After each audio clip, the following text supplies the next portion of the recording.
গরুকে খাবার খাওয়াতে গিয়ে সাপের কামড়ে নিহত এক মহিলা। নিহতের নাম ফেনসিহার বিবি। জানা যায়, গরুকে খাবার খাওয়াতে গিয়ে সাপের কামড়ে গুরুতর আহত হয় ওই মহিলা।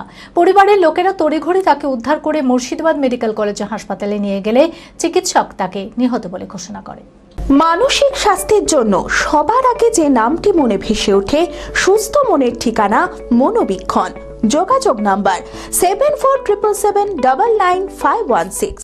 খড়গ্রাম থানার শঙ্করপুর এলাকায় বাড়ি ফেনসিহার বিবির। জানা যায়, রবিবার সকালে গরুকে খাবার খাওয়াতে গিয়েছিলেন ওই মহিলা। সেখানেই আচমকায় সাপের কামড়ে গুরুতর আহত হয় সে। পরিবারের লোকেরা দেখা মাত্রই তড়িঘড়ি তাকে উদ্ধার করে মুর্শিদাবাদ মেডিকেল কলেজ ও হাসপাতালে নিয়ে গেলে চিকিৎসক তাকে নিহত বলে ঘোষণা করেন। পুলিশ দেহ ময়নাতদন্তের জন্য পাঠিয়েছেন।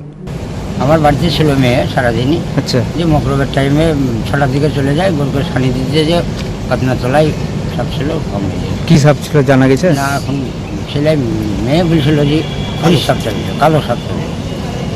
তারপরে তারপরে ফোন হলো যে তাড়াতাড়ি গাড়ি করে আমরা বহরমপুরে নিয়ে এসেছিলাম। জেড একাডেমি গত 3 বছর সাফল্যের পর চতুর্থ বছরের পথ চলা। 2026-27 শিক্ষাবর্ষে অনলাইন ও অফলাইন ফর্ম ফিল আপ চলিতেছে। আমাদের সুবিধা ডিজিটাল ক্লাসরুম, 24 আওয়ার্স সিসিটিভি, ছেলে ও মেয়েদের পৃথক ক্লাসরুম ও হোস্টেল, নিয়মিত DDP, problem solving and doubt clearing class, কলকাতার অভিজ্ঞ শিক্ষক মণ্ডলী, স্বাস্থ্যসম্মত রুচিশীল খাবার, নিট বেসিস পড়াশোনা, কালচারাল অ্যাক্টিভিটি, গেস্ট টিচার দ্বারা মোটিভেশন ক্লাস, সবুজে ঘেরা পরিবেশে 24 ঘন্টা বিশুদ্ধ জল ও বিদ্যুৎ পরিষেবা।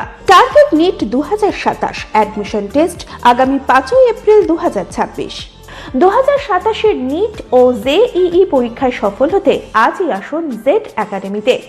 বিশদে জানতে যোগাযোগ করুন। ঠিকানা জেড একাডেমি, সারকাছি রামকৃষ্ণ মিশনের সন্নিকটে, বহরমপুর, মুর্শিদাবাদ।